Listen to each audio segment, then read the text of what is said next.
Good morning, everybody, and welcome to Bowdoin. It's really nice to see all of you here. My name is Jen Scanlon. I'm the Senior Vice President and Dean for Academic Affairs at the college. Hello, welcome to Bowdoin. I'm Dharani Vasudevan. I use she, her pronouns. I'm a professor of chemistry and environmental studies and also an associate dean for faculty development and inclusion.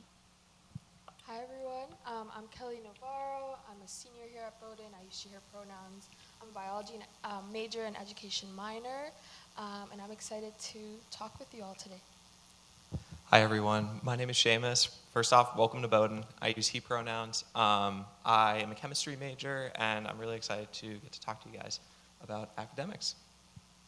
So Darnie and I are just going to say a few words about the academic program at the college. I should have said in my introduction that I'm a historian and a gender studies scholar. So I come to academic affairs from our gender, sexuality, and women's studies program, where I've been at the college for 20 years. So I want to say just a little bit about a liberal arts education and the power of it and the purpose of a liberal arts education. So we want our students here at Bowdoin to be liberally educated or to gain a liberal education. And by that, it has nothing to do with politics. It is about getting a broad range of perspectives on the world, a broad range of learning about so many things in the world. So we're very purposeful about that. And I wanted to say just a little bit about our distribution requirements. So I know you visited lots of colleges. I have two kids. They both have now graduated, but did lots of college visits. And one of the things I found particularly interesting was the ways in which people spoke about distribution requirements, or they might be called core courses, or they might be called general education courses. And there's some places where those are required, and there's some places where those are not required. Distribution requirements, as we call them at Bowdoin, are absolutely a required part of our curriculum. They're also a part of our curriculum that we consider core to the liberal arts and that we consider really profoundly important for student learning. So we want our students to engage with a wide range of disciplines at the college because you just don't know what you will respond to in a faculty member's passion or where you will discover your own passion. And also, you might twin things together that you never thought about. So, we have students who study physics and dance, or they study Africana studies and economics, a wide range of a variety of things, and we consider that really important. I also think one thing that's so nice about that is how committed our faculty are to that. So, our faculty have their own passions. I love history. I love the study of history. But I also appreciate what happens when my students are engaged in a range of disciplines. It really has a profound impact on how we see the world and ourselves in it. And then, of course, the importance of interdisciplinarity in a complex world, our ability to answer questions, to come to solutions about all the challenges we face in the world. At Bowdoin, we really believe that all of that is assisted by having our students experience a wide range of courses in our curriculum. I wanted to offer a few titles we have in our distribution requirements. One of our distribution requirements is called Inquiry in the Natural Sciences. And two course titles, things I, even as my very humanities kind of person that I am, would love to take: Brains in Motion or Introducing Earth. So our faculty are very purposeful in designing courses that provide meaning for students, no matter what their background is in particular fields. In International Perspectives, two course titles: Hindu Literature and The History of Ancient Rome. We have our distribution requirements are also evolving. We don't think of them as one thing and then they're set forever. We had a distribution requirement for a long time called ESD, or Exploring Social Difference. A couple years ago, the faculty voted to change that requirement from Exploring Social Difference to Difference, Power, and Inequity, or DPI. So now all students have to take a DPI course. And how does it differ? Well, it differs because it has evolved to think about the kind of pedagogical approaches our faculty take and the content and curricular changes. So one of the things about DPI is that students are encouraged to sort of situate themselves in these global or national or local concerns that they're studying and think about their own place and their own sort of ways of relating to whatever the concerns are that are being studied. So I think I'm just going to leave it right there because we want to have ample time for all of you to ask questions, and my colleague Darnie will say a few more things about the academic program. So,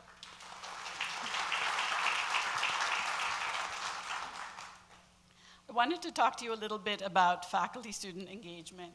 So our faculty are here because they're passionate both about their teaching and their research and scholarly and artistic work. And there's a real synergy in that our research and scholarly work informs our teaching, and our teaching informs our scholarly and artistic work. And faculty are drawn to Bowdoin because they really are committed to experiencing the joy of being in the classroom and having that interaction and feedback, and how much teaching feeds you and how much being with students and engaging with students is important in our own growth as well as the growth of our students. So for example, students will start in the fall with one of the distribution requirements, which is a first-year writing seminar, which is capped at 16 students. So it's a very small class, but then students begin to develop their intellectual community while they're developing writing and analytical skills, and they're engaged in an area that the faculty is truly passionate about. And talking about class sizes, typically our introductory classes are at 50, intermediate at 35, and upper level at 16. We have one exception, which is the Introduction to Environmental Studies class. We're celebrating 50 years of environmental studies at Bowdoin yesterday and today. That class has 80 students, and it's team taught. However, every week, a group of 16 students meet individually with one of the faculty members. So you can see the importance of faculty-student interactions in our design. Also, there's a lot of support for faculty and students in teaching and learning. So we have what's called the Bowdoin Center for Teaching and Learning that provides a lot of support to students in writing and quantitative skills and provides academic coaching. The center also provides faculty with workshops, access to speakers, and other year-long programs to stay current with the new pedagogy and bring different techniques into the classroom. And then I wanted to finish out by talking about another way of engagement between faculty and students, which is student research in their own areas of interest, supervised by a faculty member through independent studies, and sometimes in their senior year, independent studies towards honors. Something that's more popular in STEM but is becoming increasingly popular is in other fields like social sciences and humanities, is summer research. But there are over 100 students on campus at Bowdoin in the summers. In some cases, particularly in STEM fields, students may be involved in a faculty member's research program. It's a really fun time to be at Bowdoin in the summer, and a witness of this is during Family Weekend, we have the President's Research Symposium, where the quad is filled with students presenting posters of their summer work in all fields and sharing that work with their peers and their families. And so I'll stop there and turn it over for questions.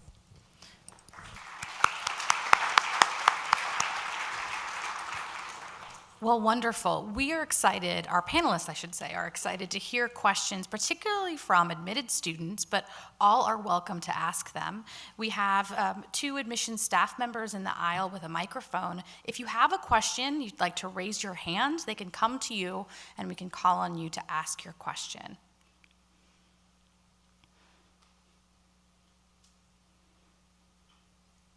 Fantastic, I see a hand back there.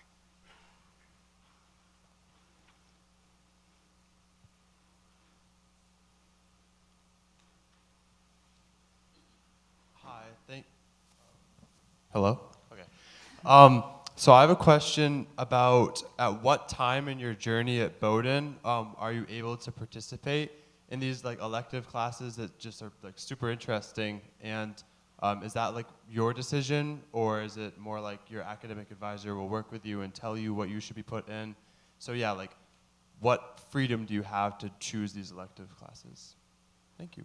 Shall I take it? So there's freedom and then there's less freedom. The distribution requirements, we suggest that students complete those but by the end of their 4th semester, so by the spring of their sophomore year. And the reason for that is that we want students to experience that wide spread of disciplines before they select a major or on their way to selecting a major. We do find that a lot of students come in with something in mind for a major, and for some of those students that is where they end up, and for other students it's not, because of what I described. You know, they take a course and they find their own passion, or they're drawn into what a faculty member is really engaged with. So we do ask that our students take those. So in your first semester, you would take a first-year writing seminar, which is one of those distribution requirements. All students take that course in the first semester. It's a wonderful opportunity to improve your writing. It's very focused on writing. It's also a way to develop intellectual community and, you know, sort of feel out and figure out what it is to participate actively in a Bowdoin classroom.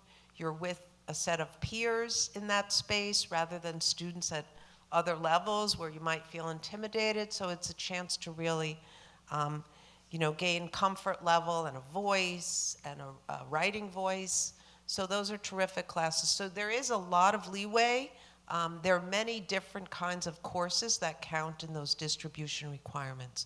So I think what you'll find is that your advisor would work with you to think about, okay, you take a first-year writing seminar. Maybe are you interested in taking a lab course? Are you interested in taking a, you know, social science? What array of courses might you take?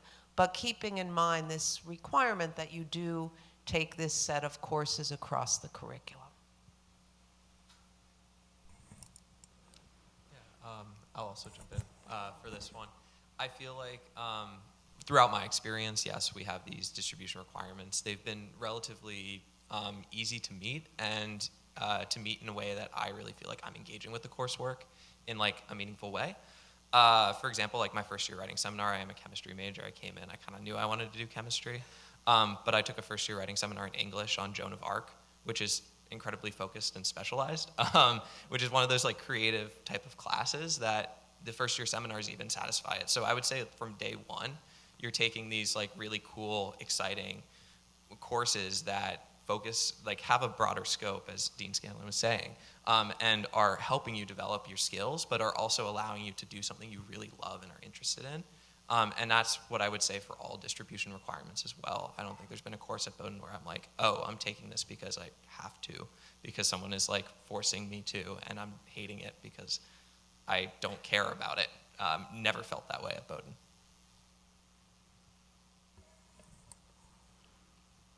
Great. I think I saw a hand over here. Was that right? Fantastic.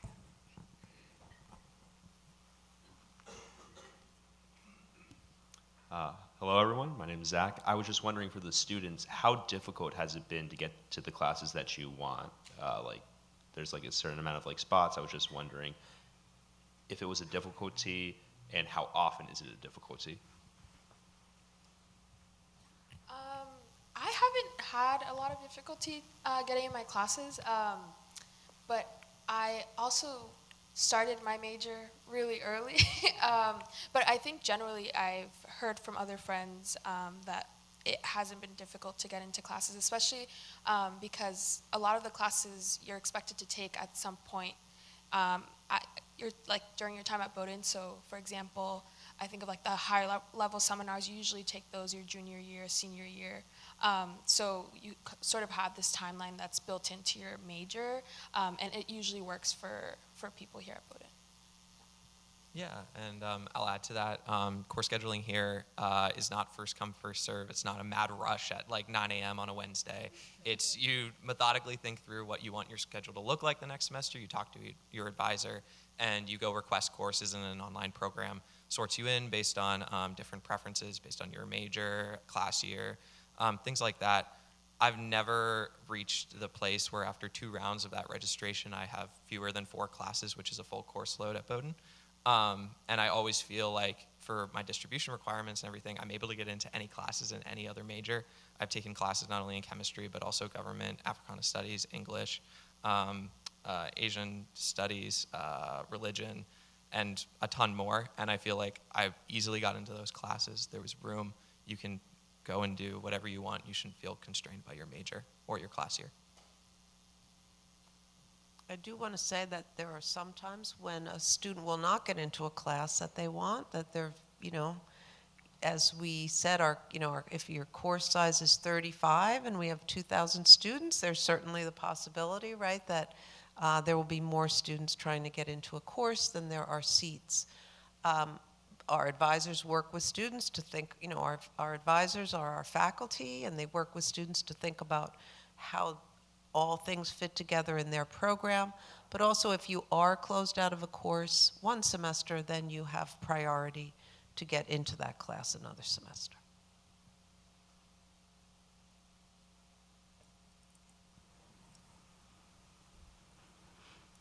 While our brave audience members are thinking of additional questions, and we read your application, so we know you are brave, I will turn to our students, and I'm wondering if either of you or both can talk about an experience you had with a faculty member at Bowdoin, whether it's in a class, an independent study, an honors project, research, whatever it might be, that you would love to share with prospective students. Yeah, I'll take this one first. I feel a little planted. Darnie here is my advisor for honors. We've met 3 times this week.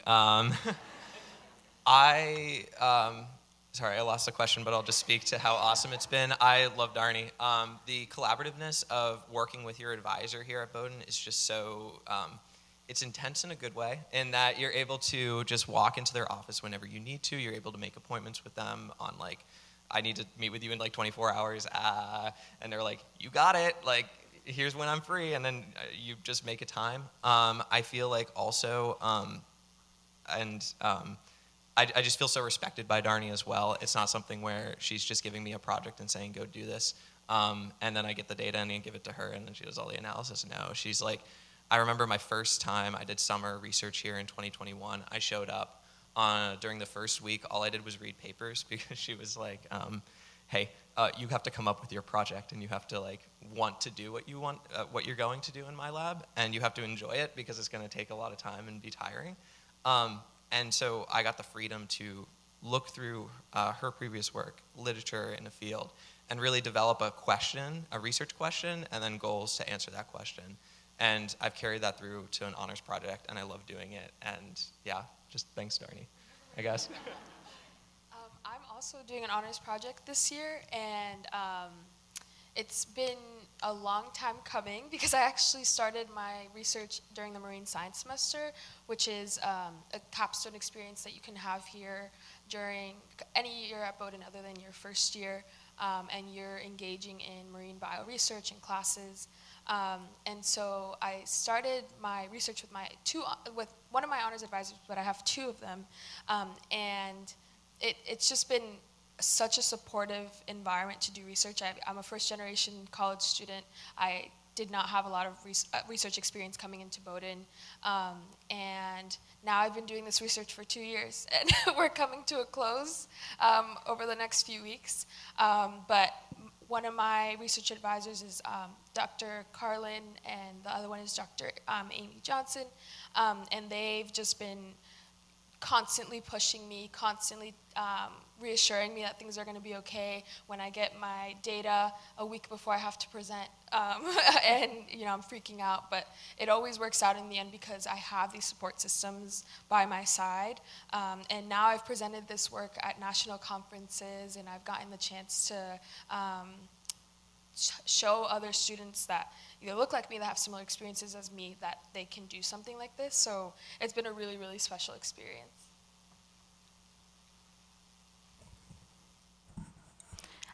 I do see there's a hand over here in the back, and then I see there's 2 hands here. We'll go there next. We want to start with this person. Hi, I just was wondering about like declaring yourself on a pre-professional track, like pre-med. Is that something involved, like declaring your major? Is that before or after? Before we hear from our panelists, I will note we have a great panel this afternoon on alumni and outcomes, and our pre-med advisor here at Bowdoin will be on that panel, so definitely check that out. So I'll try to answer that. I think if you are intending to explore a professional track, it'd be helpful to share that with your advisor early on. And you don't declare your major till the end of your sophomore year or the beginning of your sophomore year, but you'll work with your advisor. I'll use pre-health as an example. You'll start working with your advisor from your first advising session, thinking ahead to how you might explore those requirements. Some students coming in knowing they want to do that, some come in unsure.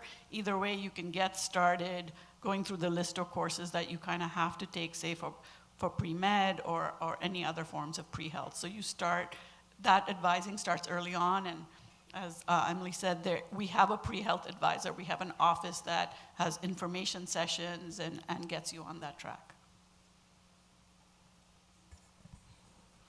I think I saw some hands in this region. Maybe I missed them. Oh, right here, yes. You were talking about honors projects, and I just hadn't heard about that.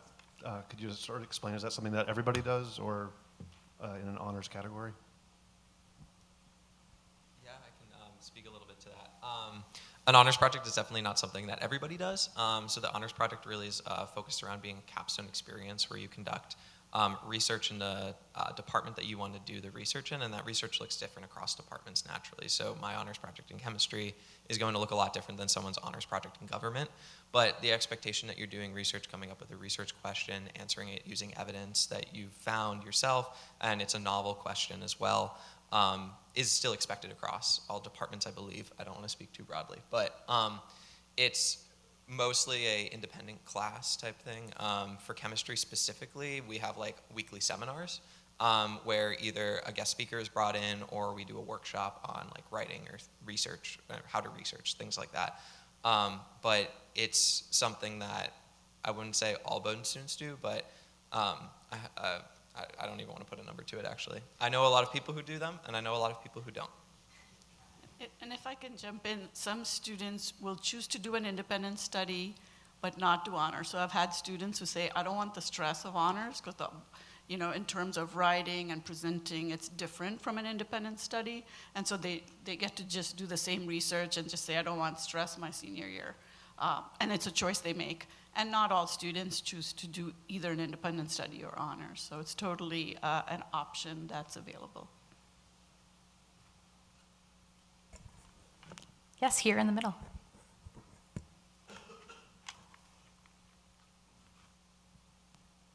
I have a question regarding like if you're pre-med, how hard would that be if you want to study abroad?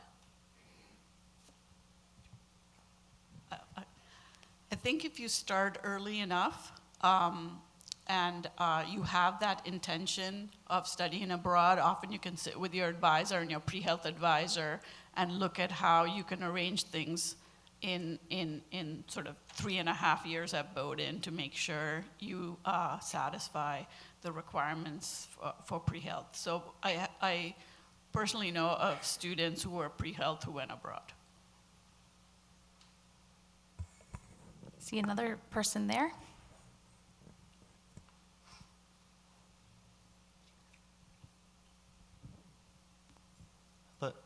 Hello. So how would credits be transferred from study abroad experiences back to, here? Yeah, so that's something you would work with your faculty advisor on before you go and then when you come back. So there's a process within the department Some of your courses might count for your major, some courses will count more generally, so it's a process that you work out. So you'd work with our director of off-campus study and with your advisor to make sure you work all of that out. They're an amazing office. I work for them. I'm their office assistant. You'd think we planted these students, and we didn't actually. It's quite serendipitous. I was going to say earlier that we had no idea that Seamus actually had worked with Darnie on research, truly, honestly, when we made this panel. Or my colleague, I should give her credit, Sarah Chingos made this panel.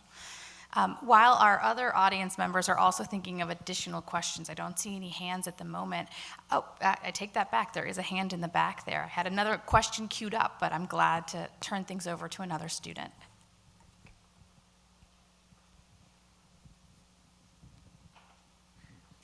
Hello. We're just wondering if you can talk a little bit more about how summer, whether it's research on campus or opportunities in other areas in the nation or internationally, how does that work? How does a student get to know about these opportunities and begin to think about the possibility of pursuing it? Thank you.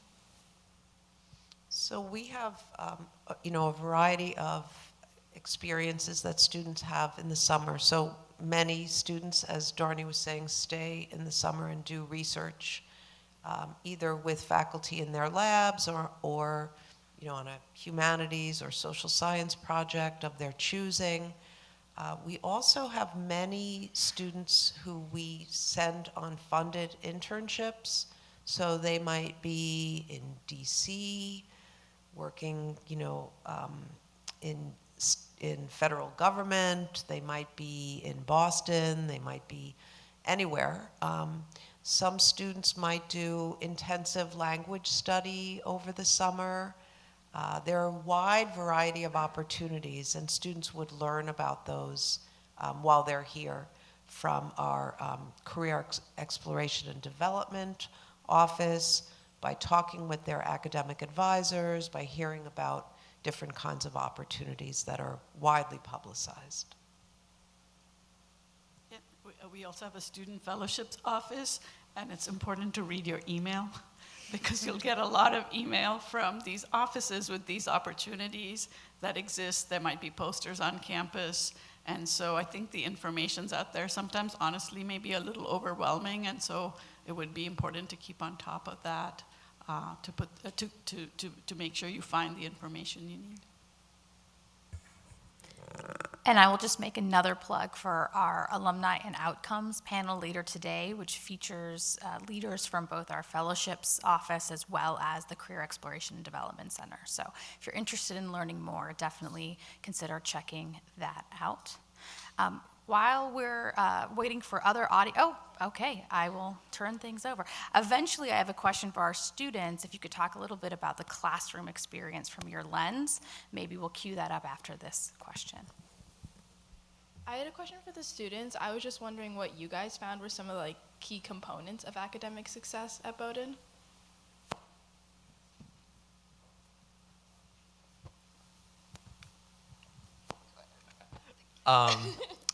It's the classic, probably time management. I think the hardest part about coming to college, for me at least, was the unstructured time and the amount of work that needed to get done between classes. We're in high school where you had a class maybe 4 or 5 times a week, so you had small little homework assignments each day. It's a lot different in college in that you might have to read a book from Monday to Wednesday. And so having the ability to manage your time or to have a schedule, establish a weekly schedule, I think is really key. You're all smart enough and capable enough to do well in the classroom. You got into Bowdoin, congratulations once again. Be confident once you enter the classroom, but I think that the hardest part is being able to enter the classroom prepared to do your best, which relies on time management skills. Yeah, and I'll say that that's not something that you have to walk into Bowdoin necessarily having perfected. We have a lot of resources on campus, like the Bowdoin Center for Learning and Teaching, that has advisors that can help you through time management, through procrastination, through very real things that college students have, and they'll literally I've gone to these advising sessions. They will literally sit down with you, look at your schedule, and say, "Why are you planning your week like this?" And I'm like, "I don't know, but can I get some help?" And so that's a resource. Your advisors are another resource, telling you like, "Oh, maybe you shouldn't be putting all your time into this area. Maybe you should be doing this." Also, your professors, talking to them. There are so many people that you can talk to. And I would say personally, I don't think I perfected that idea of time management, or necessarily seeing myself as someone that always had things like perfectly aligned, because it's a process and things change depending on the classes you take, but you will get there. And you just have to be patient with yourself. The transition into college is hard, and use the people around you. I'd just like to add a little bit to that from, thinking from the faculty perspective and the advisor perspective. Students come to Bowdoin having achieved enormous things and being very, very capable. And yet I always tell my advisees that from my perspective, the most successful students at Bowdoin are not the ones who seemingly come here and have it already all figured out, because it's easy to think that about somebody else, but the ones who figure out what they need help with and ask for it. Because we have all of these amazing resources, not because our students are lacking in any way, but because we're all human. And we come with many strengths, but there are also ways that we want to grow while we're here, right? And so we have enormous support resources. And I think, there's something for every student to help pave their way a little bit and make it easier at the same time that they're enormously capable and successful. This might be our last question here. I see a hand raised.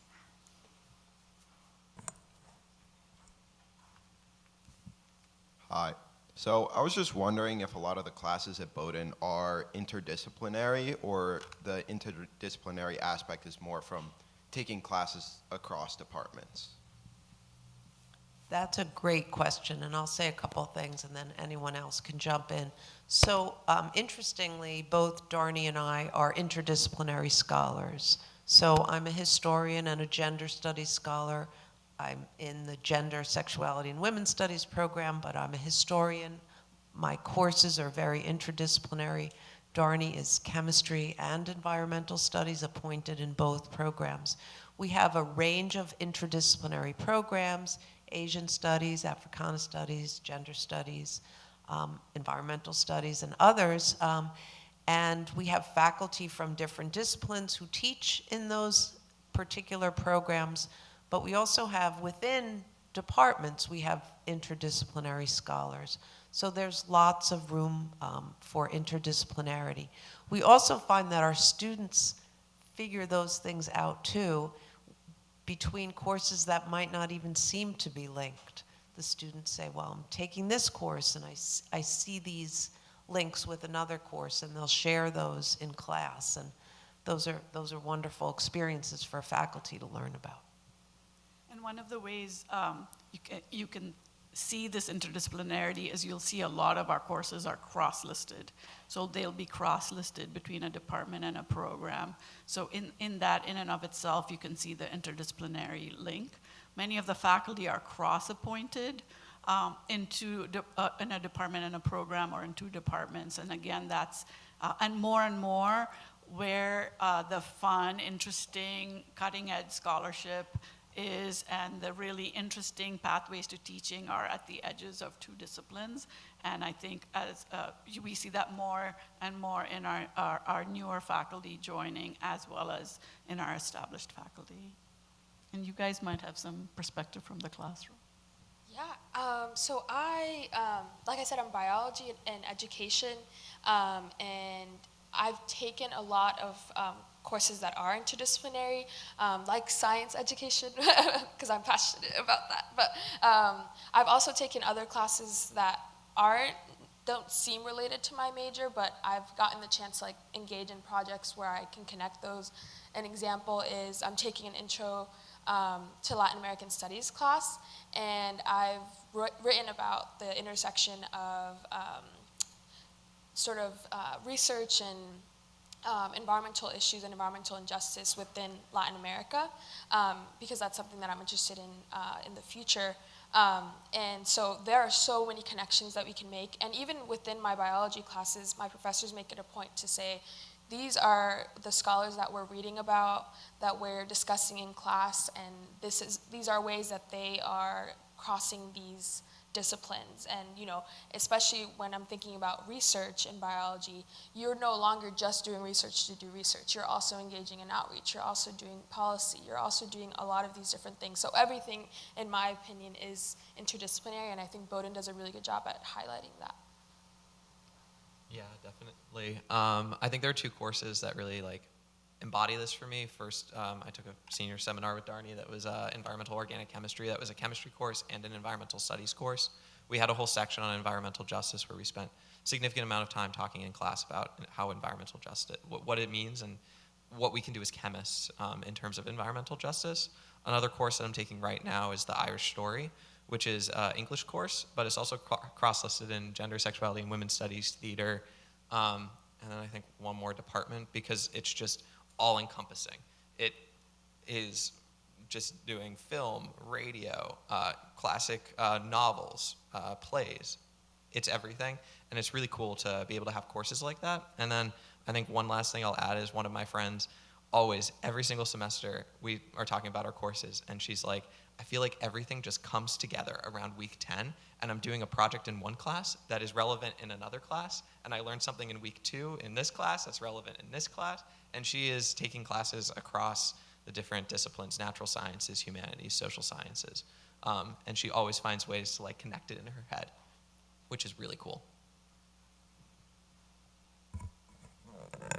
We're going to wrap things up here, but I invite our panelists to offer some final words. Sorry, that's a lot. That's a big question.